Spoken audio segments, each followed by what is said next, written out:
I'm in love with the shape of you. We push and pull like a magnet do. Although my heart is falling too. I'm in love with your body.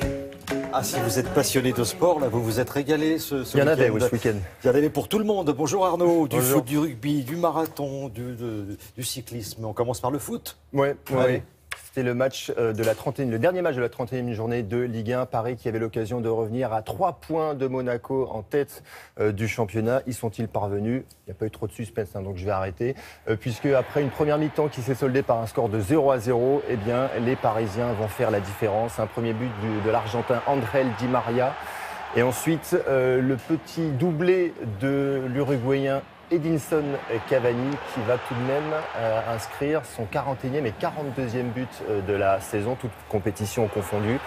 Et c'est Blaise Matuidi qui va finalement inscrire le dernier but parisien. Score final 4-0 au classement. Donc Paris revient à 3 points de Monaco. Encore 7 matchs à jouer. Un petit peu plus tôt dans la journée, Saint-Etienne et Nantes se sont neutralisés un partout. Le premier but pour les Nantais signé Nakoulma. Et puis ce sont les Stéphanois qui vont revenir avec ce but de Benjamin Cornier. Les supporters stéphanois vont pousser, mais plus rien ne sera inscrit. Du rugby à présent avec Toulon en rouge et noir et Thierry, l'essai du match.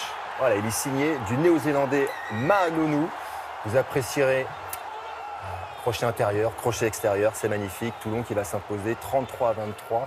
Ils sont 4e du classement, les Toulonnais, c'est plutôt pas mal pour eux. Ça va mal en revanche pour Toulouse, 12e du classement du top 14. Alors hier, c'était le fameux marathon de Paris. Superbe, avec une histoire assez incroyable. Pas de record, mais effectivement, une histoire incroyable, vous le dites. On va regarder les images et l'arrivée chez les hommes, celle du Kényan Paul Lonyangata qui va s'imposer en 2h06 et 14 minutes plus tard. Eh bien, c'est sa compagne, Purity Ryonoripo, qui va s'imposer en 2h20 minutes 54 secondes. Nouvelle marque de référence chez les femmes ici à Paris. Un couple sacré sur marathon. Eh bien, c'est une première. Comme ça, il n'y a pas de jaloux à la maison. Ce qu'il fallait retenir aussi de ce week-end, Paris-Roubaix, la victoire du Belge Von Avermaet. Le premier Français, Arnaud Desmar, se classe 6e. Et puis sur les routes sinueuses, un autre Belge a brillé. Thierry Neuville s'impose dans le rallye de Corse. Le Français Sébastien Ogier conserve la tête du championnat du monde. Il y avait également du tennis ce week-end. Alors la France s'était qualifiée déjà après le double de samedi. On a tout de même joué les 2 derniers simples. Jérémy Chardy en bas de l'écran va s'imposer face à Edmunds. Les Français ont donc battu la Grande-Bretagne. Au prochain tour, ce sera les demi-finales. Donc ils seront opposés à la Serbie. Ce sera en septembre prochain, la Serbie d'un certain Novak Djokovic. Et puis on termine cette séquence avec cet homme qui n'arrête pas d'écrire l'histoire du basket américain aux États-Unis, Russell Westbrook, joueur d'Oklahoma, qui a signé hier son 42e triple-double. Un triple-double, c'est quoi? C'est quand vous avez 10 unités ou plus dans plusieurs catégories statistiques. En gros, ça veut dire que vous êtes au four et au moulin, que vous êtes un joueur ultra complet. Hier, il a été ultra complet. Il a même inscrit le panier décisif de son équipe face à Denver. Regardez, écoutez sa ligne de stats. 50 points, 16 rebonds et 10 passes décisives. 42 triple-doubles, c'est un vieux record qu'on pensait imbattable. À l'époque, il avait été réalisé dans les années 60, en 62. Et cette année, M. Westbrook tourne en triple-double. Et là encore, on croyait que c'était irréalisable. Même Michael Jordan, le grand Michael Jordan, ne l'a pas réussi.